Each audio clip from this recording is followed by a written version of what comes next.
اعوذ باللہ من الشیطان اللعین الرجیم بسم اللہ الرحمن الرحیم حسبنا اللہ ونعم الوکیل نعم المولا ونعم النصیر رب اشرح لی صدری ویسر لی امری واحلل عقدۃ من لسانی یفقہوا قولی الحمد للہ الذی جعلنا من الباکین علی الحسین المظلوم الشہید الذی ناحت وبکت لہ الارض والسماء والطیور فی الفضاء والوحوش فی الصحراء ثم الصلاة والسلام والتحیۃ والاکرام علی رسولہ الانام مولانا و مولا الکونین امام القبلتین جد الحسن والحسین نبی القاسم محمد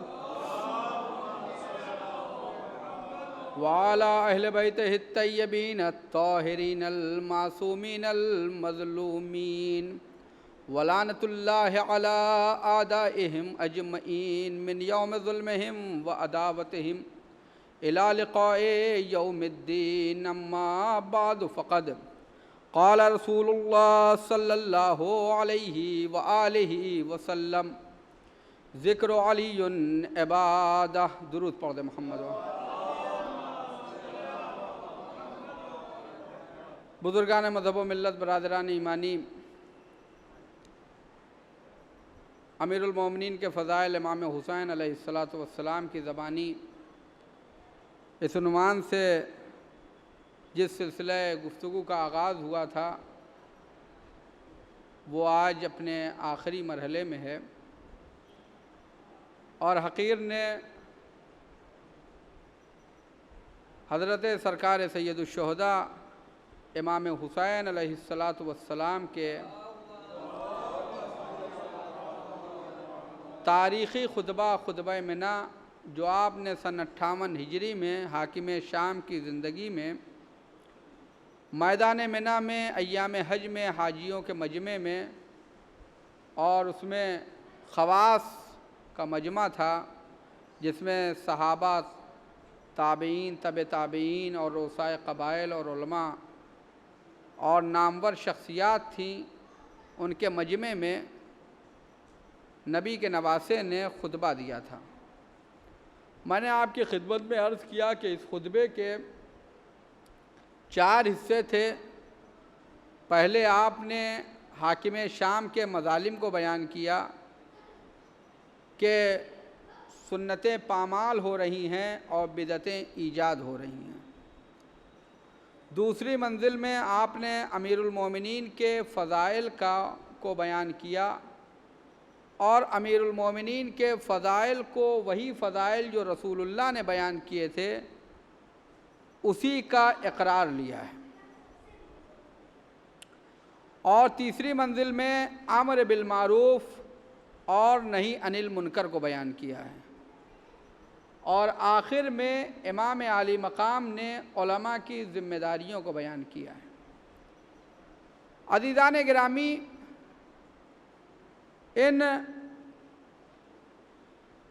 اس خطبے میں امام نے جو دوسرا حصہ ہے اس کا فضائل امیر المومنین کا اقرار لینا، اس سے میں آپ کی خدمت میں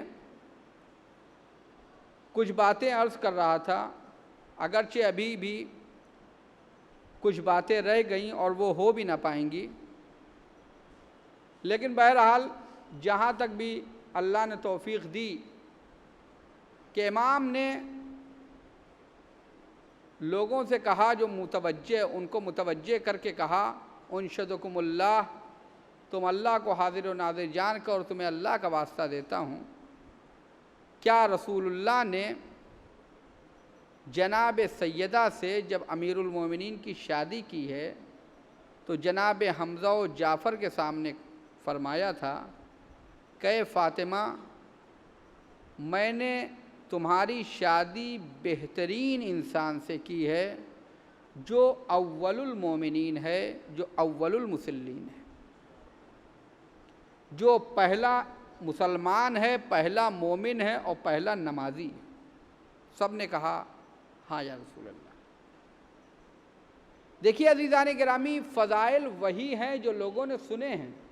بعض اوقات لوگوں کے ذہن میں آئے گا کہ یہ وہ فضائل ہیں کہ جن کو آخر کیوں یہ بیان جو کیا جاتا ہے فضائل، اس کی وجہ کیا ہے؟ وجہ یہ ہے کہ امام حسین علیہ السلام کے زمانے میں جو مسائل تھے اور آج بھی وہ مسائل ہیں کہ اگر ان کو یاد نہیں کرایا جائے گا اور ان کو بار بار ذکر نہیں کیا جائے گا امیر المومنین کے فضائل کو، تو ہمارے عقائد کمزور پڑ جائیں گے۔ اور صرف ایسا نہیں ہے بلکہ ہم اس طرح سے امیر المومنین کے اہل بیت کے فضائل کو نہیں بیان کر رہے ہیں جیسا کہ دشمن ان کے خلاف اپنے پروپگنڈے کر رہا ہے۔ اور آپ دیکھ لیجئے جتنی سائٹ، حق کی کتنی سائٹیں ہوں گی، اہل بیت کے نام پر کتنی سائٹ ہوگی، کتنے لوگ اہل بیت کے لیے کام کر رہے ہیں۔ آپ میڈیا میں اٹھا کے دیکھ لیجئے، سوشل میڈیا پہ دیکھ لیجئے، سائٹ وغیرہ دیکھ لیجئے، اس سے کئی گنا زیادہ، ہزاروں گنا زیادہ دشمن ان کی شخصیت اور ان کی تعلیمات کے خلاف کام کر رہا ہے۔ ہم اس طرح سے کوئی کام نہیں کر رہے ہیں۔ اور بقول کہ ہم نے، نبی نے دو چیزیں چھوڑی تھی، ایک قرآن تھا اور ایک اہل بیت تھا۔ ہم نے قرآن تو لیا ہی نہیں، اور اس کے بعد جہاں اہل بیت کا بھی مسئلہ آیا تو اہل بیت میں رسول اللہ کے لے لیا، کیونکہ کلمہ تو انہی کا پڑھنا ہے۔ مولا علی کے فضائل اچھے لگے تو مولا علی کے صرف فضائل، وہ بھی چند فضائل تک ہم، ورنہ حقیقت علوی کیا ہے وہاں تک ہم نہیں پہنچے۔ اور پھر امام حسین علیہ السلام، اور بس اس کے بعد پھر ہماری معلومات جب ایسے بیان ہوتا ہے تو ایسے لوگ کہتے ہیں کہ یہ نہیں سنا تھا میں نے۔ وجہ یہ ہے کیونکہ ہم نے خود کام نہیں کیا اس کے اوپر۔ ضرورت اس بات کی کہ فضائل امیر المومنین، سیرت امیر المومنین اور حقیقت علویہ کو، اگرچہ حقیقت علویہ کی معرفت یا اللہ کو ہے یا رسول کو ہے، لیکن عزیزان گرامی اگر ہم وہاں تک نہیں پہنچ سکتے جو امیر المومنین کی کمال معرفت ہے، لیکن اگر ایک انسان دریا کے کنارے، سمندر کے کنارے کھڑا ہو کہ ہم اس کے پورے پانی کو نہیں پی سکتے ہیں، تو ہر آدمی کہے گا پیاسے نہ رہو، جتنا تمہارے ظرف ہے، جتنی تمہارے اندر صلاحیت ہے اتنا پی لو۔ جن لوگوں نے اپنی ہر انسان کی صلاحیت جدا جدا ہے، جس نے جتنا پیا اس نے وہ منزل پا لی، جس کا ظرف سب سے عالی تھا وہ سلمان بنا، جس کا اس سے کم تھا وہ ابو ذر بنا، جس کا اس سے کم تھا وہ مقداد بنا، جس کا اس سے کم تھا وہ عمار بنا۔ جو انسان، ہر انسان اپنی حیثیت کے مطابق، اور یاد رکھیے گا جب انسان مودت اہل بیت کے پانی کو اور آب زلال سے اپنی تشنگی کو سیراب کر لیتا ہے تو اس کا کردار بھی سلمان و ابو ذر بن جاتا ہے۔ اس کا کردار بھی سلمان و ابو ذر بن جاتا ہے۔ اس کے یہاں کوئی اختلاف نہیں ہوتا ہے، نہ اس کی ذاتی زندگی میں کوئی پریشانی ہوتی ہے، نہ اس کی سماجی زندگی میں کوئی پریشانی ہوتی ہے، نہ اس کی گھریلو زندگی میں کوئی پریشانی ہوتی ہے، نہ اس کی عبادی زندگی میں کوئی پریشانی ہوتی ہے، نہ اس کی علمی زندگی میں کوئی پریشانی ہوتی ہے۔ اس کی شخصیت بن جاتی ہے۔ پھر وہ اس منزل پر سمجھتا ہے کہ جہاں پر میرے مولا ہیں، جو راستہ مولا کا ہے۔ جناب ابو ذر نے ایک بار مولا کائنات سے کہا، مولا لوگ کہتے ہیں کہ سلمان ہم سے افضل ہیں، تو کہا کہ نماز کے بعد بتائیں گے۔ نماز کے بعد چلے، مولا کائنات چلے، ابو ذر بھی چلے اور سلمان بھی چلے۔ اب تھوڑی دیر گزری تھی، کچھ نہیں بولے۔ ادھر باتیں ہو رہی ہیں لیکن اس موضوع پہ بات نہیں ہو رہی ہے۔ جب کافی آگے پہنچ گئے، جناب ابو ذر نے کہا، مولا آپ نے کہا تھا میں جواب دوں گا نماز کے بعد، آپ نے ابھی تک جواب نہیں دیا۔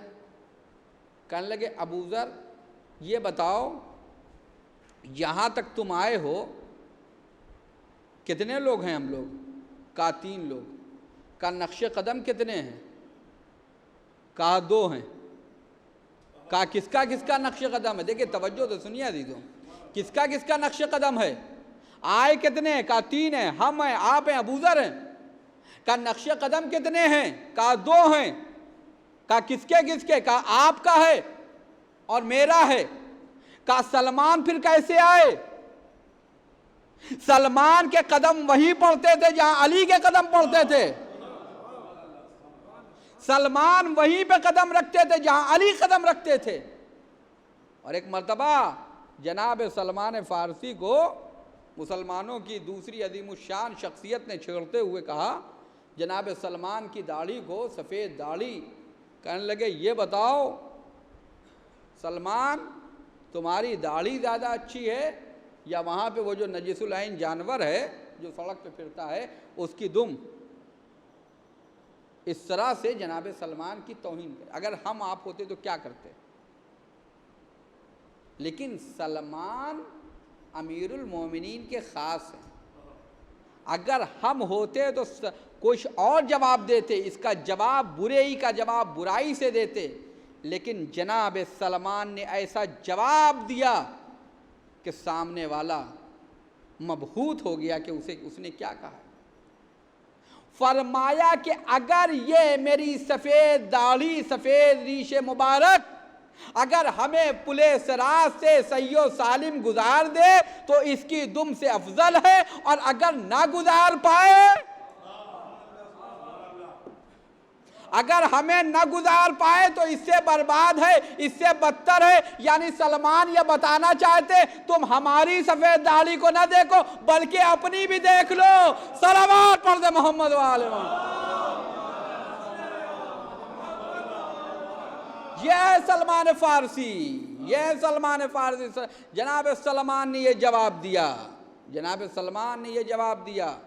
جناب سلمان سے جب پوچھا کہ یہ ہیں جناب سلمان امیر المومنین کے فضائل ہیں، فرمایا کہ اے فاطمہ میں نے تمہاری شادی اس سے کی ہے جو سب سے افضل ہے، اور فرمایا تھا کہ اگر علی نہ ہوتے تو فاطمہ کا کوئی کفو نہ ہوتا، اگر علی نہ ہوتے تو فاطمہ کا کوئی کفو نہ ہوتا، قیامت تک نہ آدم کے علاوہ کوئی اور، فاطمہ کا کوئی کفو نہ ہوتا اگر علی نہ ہوتے۔ رسول اللہ کی حدیث ہے۔ اور عزیزان گرامی، یہ وہ مبارک عقد تھا جو ایک چھوٹے سے گھر میں رہا، جس کے بعد وہ ایک چھوٹے سے گھر میں رہیں۔ ایک جو جناب سیدہ کا گھر ہے مدینے میں وہ مختصر سا گھر ہے، لیکن اس چھوٹے سے گھر میں وہ بچے تربیت کیے ہیں حسن و حسین جیسے، کہ جنہوں نے پوری کائنات کو تربیت کر دی ہے، پوری کائنات کو ہدایت کر دی ہے۔ پھر اس کے بعد امام حسین علیہ السلام دوسری فضیلت کی طرف اشارہ کرتے ہوئے کہتے کہ اے لوگوں یہ بتاؤ میں تمہیں اللہ کا واسطہ دے کے کہتا ہوں، کیا رسول اللہ نے یہ نہیں فرمایا انا سید البشر، میں انسانوں کا سردار ہوں، میں تمام انسانوں کا سردار ہوں، وعلی سید العرب، علی عربوں کے سردار ہیں۔ یعنی رسول اللہ نے یہ بتا دیا کہ میں بشریت کا سردار ہوں، جتنے انسان ہیں میں ان سب کا سردار ہوں، چاہے وہ کہیں کے بھی ہو، کوئی بھی ہو، ہم سب کے سردار ہیں، اور علی عرب کے سردار ہیں، علی عرب کے سردار ہیں۔ رسول اللہ نے یہ نہیں کہا کہ عجم کے، بلکہ کہا عرب کے، کیونکہ رسول اللہ کو معلوم تھا کہ میرے بعد عرب و عجم کا تعصب ہوگا، یہ کہیں گے عرب افضل ہیں، عجم مفضول ہیں، تو اگر تم عرب کو افضلیت سمجھ رہے ہو، عرب ہونے کو افضلیت سمجھ رہے ہو، تو علی تم سے زیادہ افضل ہیں۔ ایک صلوات پڑھ دے محمد وآلہ۔ علی تم سے زیادہ افضل ہیں، اور فرمایا تھا رسول اللہ نے کہ یہ بتاؤ فاطمہ سیدۃ النساء العالمین ہے، حسن و حسین جوانان جنت کے سردار۔ سب نے کہا ہاں، علی کے فضائل وہ نہیں ہیں کہ جس کو صرف یہ کہا جائے کہ ہم بیان کر رہے ہیں، بلکہ اگر آپ تاریخ اٹھا کے دیکھیے دشمن نے بھی علی کے فضائل پڑھے ہیں، دشمن نے علی کے فضائل پڑھے ہیں۔ دشمن کہتا ہے، جو کہتا ہے کہ علی کو جس نے ان کے حق سے محروم کیا ہے، وہ کہہ رہا ہے عجزت النساء ان تلدن مثل علی ابن ابی طالب، عورتیں عاجز ہیں کہ علی جیسا بچہ جنے، عورتیں عاجز ہیں کہ علی جیسا بچہ جنے۔ آپ سوچئے کہ ایک بار حاکم شام نے اپنے وزیر عمرو یاس سے کہا، کہاں شام میں، عمرو یاس سے کہا کہ اے عمرو یاس، اگر یہاں پر علی آ جائیں شام میں تو تم کیا کرو گے؟ میں بھی ہوں اور علی بھی ہیں، تو تم کیا کرو گے؟ عمرو یاس کہنے لگا نماز پڑھنی ہوگی تو علی کے پیچھے پڑھوں گا، لیکن کھانا تمہارے ساتھ کھاؤں گا۔ ایک صلوات پڑھ دے محمد وآلہ۔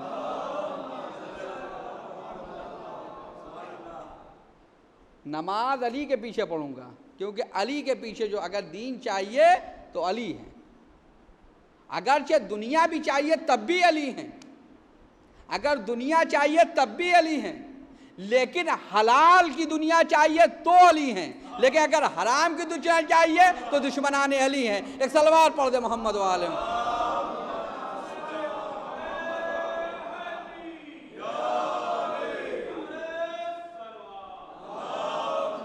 تو علی ابن ابی طالب اگر چاہیے دنیا چاہیے تب بھی علی ہیں، آخرت چاہیے تب بھی علی ہیں۔ کوئی آئے تو علی ابن ابی طالب کے پاس، علی ابن ابی طالب کی عطا ہے، عطا کر رہے ہیں۔ کسی نے آگے کہا مولا حاتم طائی تو اتنا عطا کرتا تھا 70 دروازوں سے، کہا وہ 70 دروازے تک تو جانا پڑتا تھا، ہم ایک ہی در سے عطا کریں گے، ہم ایک ہی در سے عطا کر دیں گے۔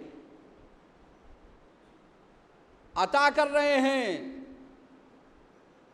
اونٹ کے اوپر مال کو عطا کیا، ابھی اس کے بعد پھر جب تعریف ہوئی ہے، پھر جو مطالبہ ہوا ہے تو اونٹ کو بھی عطا کر دیا، کہا جس پر لدا ہوا یہ بھی تمہیں عطا کیا۔ قمبر نے فوراً مہار چھوڑ دی ہاتھ سے، قمبر نے فوراً مہار چھوڑ دی ہاتھ سے، کیوں چھوڑ دی؟ مولا آپ کی غلامی میں رہنا ہے۔ ایک صلوات پڑھ دے محمد وآلہ محمد۔ مولا آپ کی غلامی میں رہنا ہے۔ ساسا بن سوحان امیر المومنین کے، جن کو معرفت ہو جاتی ہے، آئے ہیں جب خلافت ملی امیر المومنین کو، آ کے ایک جملہ کہا ہے، لوگ کہہ رہے ہیں کہ علی مبارک ہو، علی مبارک ہو، علی مبارک ہو، علی آپ خلیفہ ہو گئے، 25 سال کے بعد آپ خلیفہ ہوئے ہیں، مبارک ہو۔ لیکن امیر المومنین کے پاس معرفت نہیں ہے، علی کو مبارکباد دے رہے ہیں۔ جن لوگوں کو معرفت نہیں تھی انہوں نے 25 سال کے بعد علی کو حکومت کی مبارکباد دی، لیکن جس کو معرفت تھی اس نے علی کو مبارکباد نہیں دی، اس نے حکومت کو مبارکباد دی ہے، اس نے خلافت کو مبارکباد دی ہے۔ فرماتے ہیں کہ اے میرے مولا، خلافت نے آپ کو زینت نہیں دی ہے بلکہ آپ نے خلافت کو زینت دی ہے۔ اور عزیزان گرامی دیکھیے، علی ابن ابی طالب کا جو نظام حکومت تھا، دنیا کے اور بادشاہ ہیں جو اپنے ظلم و ستم کی بنیاد پہ قتل کیے گئے، دنیا کا واحد شہنشاہ علی ہے جو اپنی کثرت عدالت کی بنیاد پر محراب عبادت میں شہید ہو گیا۔ سودا جو مومنہ ہیں، گورنر حاکم شام کا ظلم کر رہا ہے، پہنچی ہیں امیر شام کے دربار میں اور جا کے کہتی ہیں کہ درود و سلام ہو اس جسم پر، اس عادل کے اوپر جس کے جسم کے ساتھ عدالت بھی دفن ہو گئی، جس کے گزرنے سے، دنیا سے گزرنے سے عدالت بھی رخصت ہو گئی۔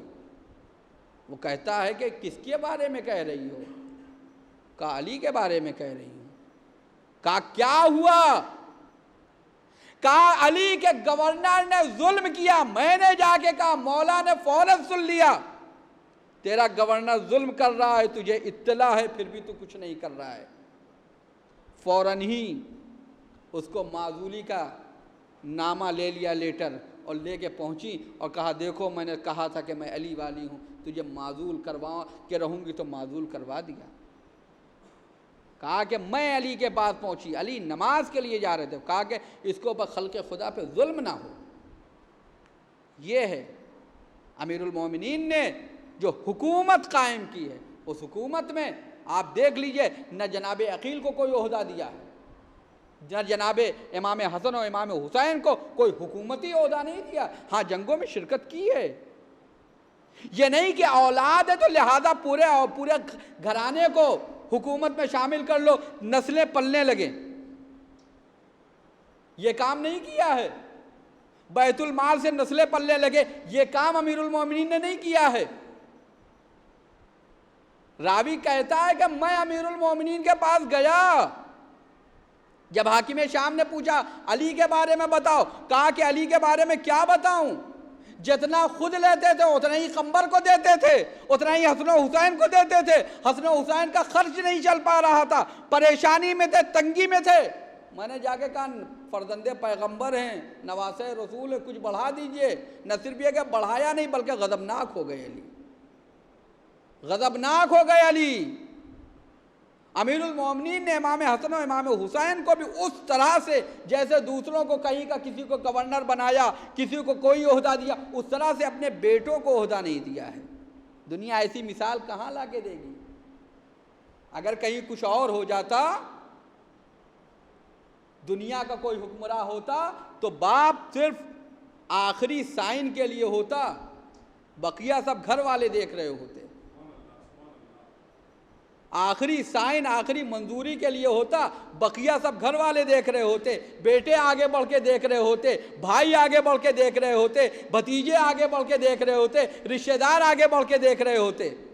لیکن یہ کائنات کا واحد عادل حاکم علی ہے، عادل حاکم علی ہے کہ جناب ساسا بن سوحان نے، اور پھر اگر آپ کو کوئی عہدہ مل جائے، کوئی منصب مل جائے، مبارکباد کی قطار لگ جاتی ہے، شکریہ کا فون، شکریہ کا نہ، اگر شکریہ ادا کرے تو آئندہ عہدے پہ برقرار رہنا مشکل ہے، عہدے پہ برقرار رہنا مشکل ہے۔ بھائی ہم نے آپ کو عہدہ دیا، شکریہ تو ادا کریے، لیکن علی کی سیرت اس سے جدا ہے۔ دو لوگوں کو گورنری کا لیٹر دیا، کہا فلاں فلاں جگہ گورنر بنا رہا ہوں۔ اب انہوں نے فضائل پڑھنا شروع کیا، کہا ادھر لاؤ، لیا پھاڑ کے پھینک دیا۔ مولا یہ کیا کیا؟ کہا مجھے خلق خدا کا خادم چاہیے، چاپلوس نہیں چاہیے، مجھے خلق خدا کا خادم چاہیے، چاپلوس نہیں چاہیے۔ کہا یہ چاپلوسی جب تم ابھی کر رہے ہو تو بعد میں کیا کرو گے؟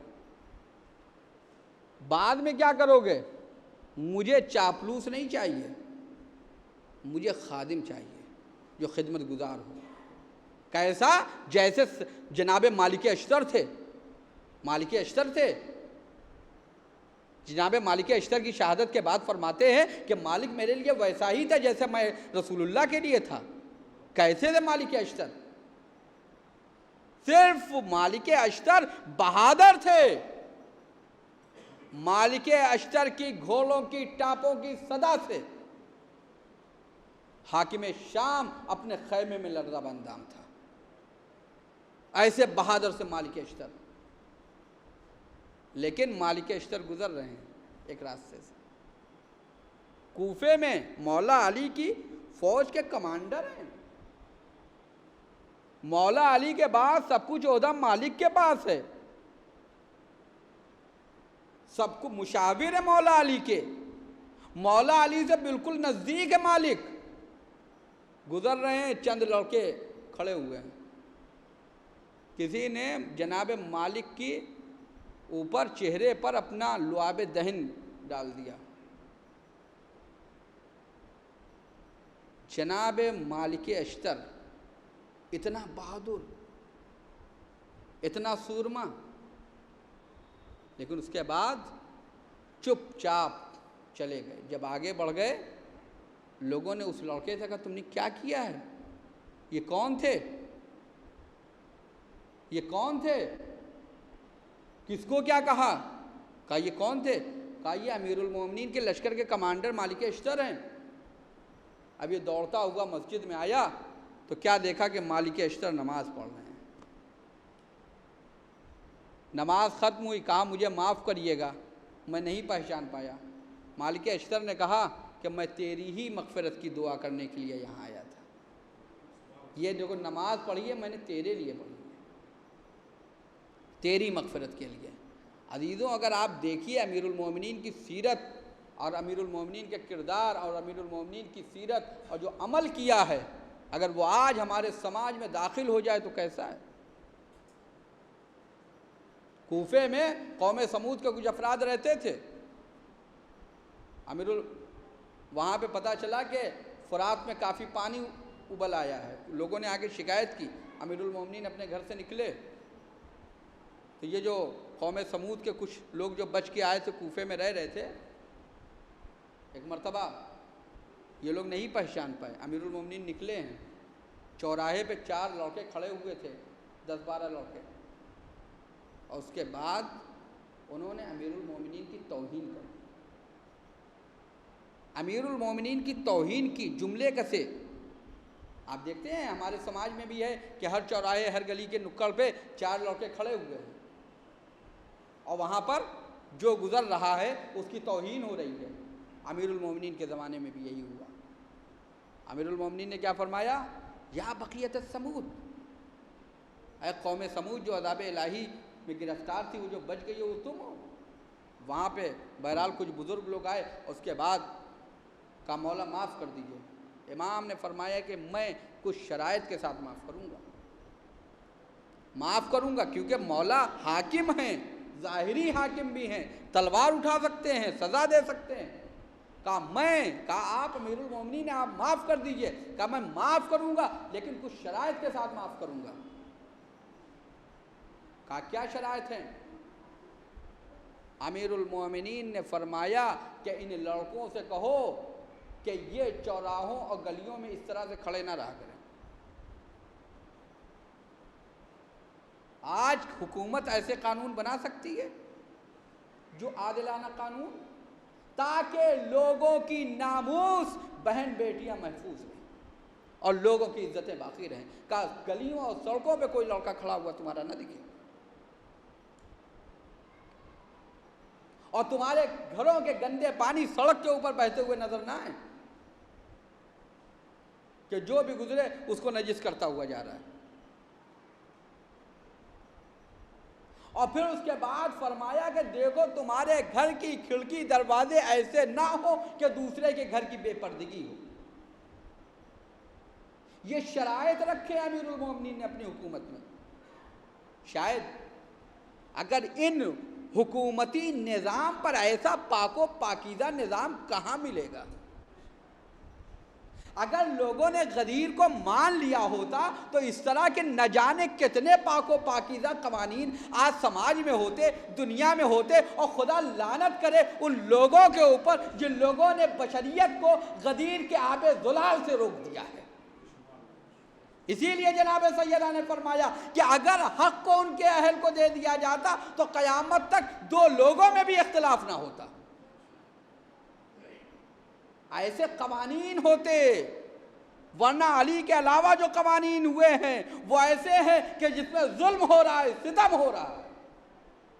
لیکن امیر المومنین نے وہ قانون دیا ہے جو بشریت کے لیے مفید ہے۔ ہاں عزیزوں، یہ بہرحال ابھی پورا حق بھی نہ ادا ہو پایا۔ بہرحال جو کچھ بیان کیا اور جو حدیثیں میں نے بیان کی، اگرچہ ان کا بھی حق ادا نہیں ہو پایا ہے اور باقی بھی بچی ہوئی، لیکن چونکہ وقت بھی نہیں ہے، لہذا بس یہ ہے کہ جن لوگوں نے یہ عشرۂ مجالس کو قائم کیا، دامے درمے درہمے سخنے، جن لوگوں نے، اللہ ان کو توفیقات میں اضافہ فرمائے اور مزید عزاداری کی توفیق عطا فرمائے، اور ان کے مرحومین کی مغفرت فرمائے، شہداء کربلا کے ساتھ محشور فرمائے۔ اور ایک اہم اعلان، آپ جو یہاں پر حاضرین ہیں اور ناظرین ہیں ان سب کے حوالے سے۔ بہرحال چونکہ میں اس امام باڑے میں مسجد میں بحیثیت خادم امام جماعت کے کہ یہ چونکہ پرانا امام باڑہ ہے 2 صدیوں لگ بھگ اور تاریخی امام بارگاہ ہے اور قلب شہر میں ہے، لہذا اس کے اوپر نگاہیں بھی بہت لگی ہوئی ہیں، لیکن الحمدللہ مومنین کی بیداری ہے کہ جو آج یہ محفوظ ہے۔ لہذا اس سلسلے میں ابھی یہاں پر حضرت زینب کبریٰ سلام اللہ علیہا سے منسوب تلہ زینبیہ کی شبیہ اور جنت البقیع کے روضے کی شبیہ اور جناب زینب کے روضے کی شبیہ کی بنیاد رکھی جا چکی ہے، جنت البقیع اور جناب زینب سلام اللہ علیہا کے روضے کی، اور اس سلسلے میں انشاءاللہ یہ تعمیر ہوگا، اور جو یہاں کے افراد ہیں، جو کمیٹی کے افراد ہیں جو اس کام کو آگے بڑھا رہے ہیں، آپ حضرات ان سے دامے درمے درہمے سخنے ہر لحاظ سے جو بھی مدد ہو سکے اس میں مدد کریے، کیونکہ وجہ یہ ہے کہ انسان کا کوئی چیز باقی رہتا نہیں ہے، باقی وہی رہے گا جو اللہ کے لیے کر کے جائے گا۔ دنیا کے بادشاہ مر گئے، ان کا کوئی نام لیوا نہیں ہے، اور اگر ان کے مزارات ہیں، محل ہیں بھی، تو وہ صرف ٹورسٹ کے سیر و تفریح کا مرکز ہے۔ لیکن آج بھی آصف الدولہ کا امام باڑہ، واجد علی شاہ کی امام بارگاہ، نصیر الدین کی کربلا، دیان الدولہ کی کربلا، اور یہ تمام شاہان اودھ رحمۃ اللہ علیہم اجمعین سے نے جو اہل بیت کی خدمت کی ہے، اور انہوں نے اپنا مقبرہ نہیں بنوایا بلکہ امام حسین علیہ السلام اہل بیت کی خدمت کی اور وہیں پر اپنی لیے بھی آخری آرام گاہ معین کی ہے، تو لہٰذا وہ ان کی آج بھی قبور مبارک جہاں اہل بیت کی ترویج ہوئی، مکتب اہل بیت کی ترویج ہوئی ہے، وہیں ان کی قبروں کا آج بھی احترام ہے۔ کیوں؟ کیونکہ انہوں نے اپنے کو اہل بیت سے متصل کیا، کیونکہ قطرے کی کوئی اہمیت نہیں ہوتی ہے، لیکن جب قطرہ سمندر سے متصل ہو جاتا ہے تو پھر قطرہ نہیں رہتا بلکہ سمندر ہو جاتا ہے۔ لہذا اس سلسلے میں آپ حضرات جو بھی اہل بیت علیہم الصلاۃ کے آثار سے منسوب یہ آثار تعمیر کیے جانے کا یہاں کمیٹی نے ارادہ کیا ہے، لہذا آپ سے جو بھی ہو اس میں کمیٹی سے رابطہ کریں۔ ہاں عزیزوں، آج 12ویں محرم ہے، آج شہدائے کربلا کی تدفین ہوئی ہے، اور دوسرا اہل حرم کوفے میں داخل ہوئے۔ بنی اسد کی خواتین نے کہا اپنے بچوں سے، بچوں جاؤ کربلا میں دیکھو، امام حسین نے 2 محرم کو بچوں سے کہا تھا کھیلتے ہوئے آنا، ایک ایک مشت خاک۔ بچے آئے، کیا دیکھا؟ ملائن نے اپنے کشتہائے نجس کو تو دفنا دیا ہے، لیکن رسول اللہ کے پیاروں کا جنازے پڑے ہوئے ہیں، پنجتن کے انصار و اصحاب کے جنازے پڑے ہوئے ہیں۔ گھر گئے، اپنی ماؤں سے کہا، ماؤں نے اپنے شوہروں کو غیرت دلائی تو کہا کہ ابھی عمر سعد کے فوجی وہاں ہوں گے۔ ایک مرتبہ بنی اسد کی بہادر مومنہ خواتین نے اپنے ہاتھوں میں بیلچے لیے، پھاوڑے لیے، اور کہا کہ اگر تم لوگ نہیں جاتے ہو تو ہم جا رہے ہیں۔ اس کے بعد یہ لوگ آگے بڑھیں، کچھ قدم آگے بڑھی تھی کہ مردوں کو غیرت آئی، اور اس کے بعد انہوں نے اپنی اپنی خواتین کے ہاتھوں سے یہ سامان لیا اور کہا تم لوگ جاؤ، ہم خود دفن کریں گے۔ ادھر یہ لوگ میدان کربلا میں جب پہنچے تو کیا دیکھا؟ بے سر لاشیں ہیں، کون سا جنازہ کس کا ہے کیسے پہچانیں؟ اور وہ بھی پامال جسم ہے، صرف بے سر لاشیں نہیں ہے، پامال جسم۔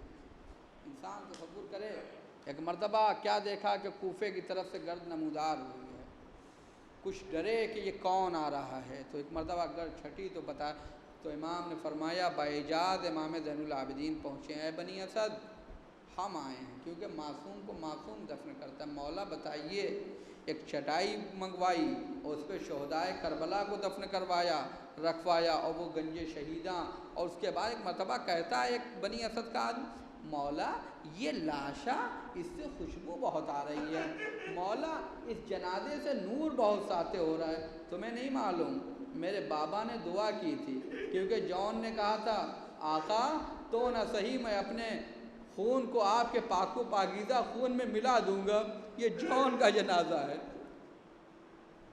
جنازے کو دفن کیا، اس کے بعد جناب حبیب کا جنازہ جدا، جناب عباس کا جنازہ جدا دفن ہوا، اور اس کے بعد امام نے بنی اسد سے کہا ایک چٹائی لے کر آؤ۔ ہاں عزیزوں، ضعیف بیمار بیٹا ہے، ہاتھوں میں ہتکڑیاں ہیں، پاؤں میں بیڑیاں ہیں، گلے میں توق خاردار ہے، کمر میں لنگر ہے، اور سامنے باپ کا جنازہ نہیں بلکہ پامال جسم پڑا ہوا ہے۔ امام چٹائی پر ایک ایک ٹکڑے کو اٹھاتے جاتے ہیں، رکھتے جاتے ہیں، ایک ایک ٹکڑے کو۔ آپ دیکھتے ہیں سونے کا گنبد دیکھا، سونے کی زری دیکھتے تو پھر دل کو آرام مل جاتا ہے۔ مولا کل آپ کربلا میں بھوکوں پیاسے شہید کیے گئے تھے، لیکن آج چاہنے والوں نے سونے کا گنبد، سونے کی زری لگوا دی ہے، لیکن کبھی تصور کیا اس زری کے نیچے ایک بوسیدہ سی چٹائی پر پامال جسم رکھا ہوا؟ جزاکم ربکم خیر الجزا۔ ہاں عزیزوں، امام نے ایک ایک چیز کو، ایک ایک عزم کو اٹھانا شروع کیا، ایک جگہ سے ایک انگلی اٹھائی، لا کے رکھا۔ کسی نے پوچھ لیا مولا یہ کیا ہوا؟ ارے تمہیں نہیں معلوم، ظالم کو انگوٹھی اتارنی تھی، جب انگوٹھی نہ اتار پایا تو میرے بابا کی انگلی کو قطع کر دیا۔ جزاکم ربکم خیر الجزا۔ ہاں عزیزو، بے سر لاشیں دفن ہو گئے۔ دوسری مناسبت ہے کہ اہل حرم کوفے میں داخل ہوئے ہیں۔ جب زینب و ام کلثوم پہلی بار کوفے میں آئی ہیں، امیر المومنین کے زمانے میں زینب و ام کلثوم بیرون کوفہ ہیں، قمبر نے آ کے کہا مولا آپ کی بیٹیاں آ گئی ہیں، کہا کوفے کے باہر خیموں کو نصب کرو، اور اس کے بعد وہاں پر زینب ام کلثوم سے کہو کہ وہاں رہیں، جب رات ہو جائے گی چراغوں کو بجھا دیا جائے گا، بازار بند ہو جائیں گے تو میں خود چلوں گا، اپنی بیٹیوں کو لے کے آؤں گا۔ رات ہوئی اور اس کے بعد دکانیں بند ہو گئیں، بازار بند ہو گئے، سناٹا پڑ گیا کہ کوئی باہر نہ نکلے۔ نبی کی نواسیاں آ رہی ہیں، فاطمہ کی بیٹی آ رہی ہیں، امیر المومنین خود آگے آگے چلے، آگے آگے عباس ہیں، دائنی جانب امام حسن ہے، بائیں جانب امام حسین ہے، بنی ہاشم ہے۔ زینب و ام کلثوم جب پہلی بار کوفے میں داخل ہوئی ہیں کس طرح سے، لیکن جب 11ویں محرم کا دن گزرنے کے بعد زینب و ام کلثوم کوفے بیرون کوفہ پہنچی ہے، یہی کوفہ ہے۔ ابن زیاد نے کہا رات کے اندھیرے میں نہ لانا، ابھی باہر رکھو، کل دن ہو جائے، سورج نکل آئے، بازار سج جائے، تماشائی آ جائے، سجاوٹ ہو جائے۔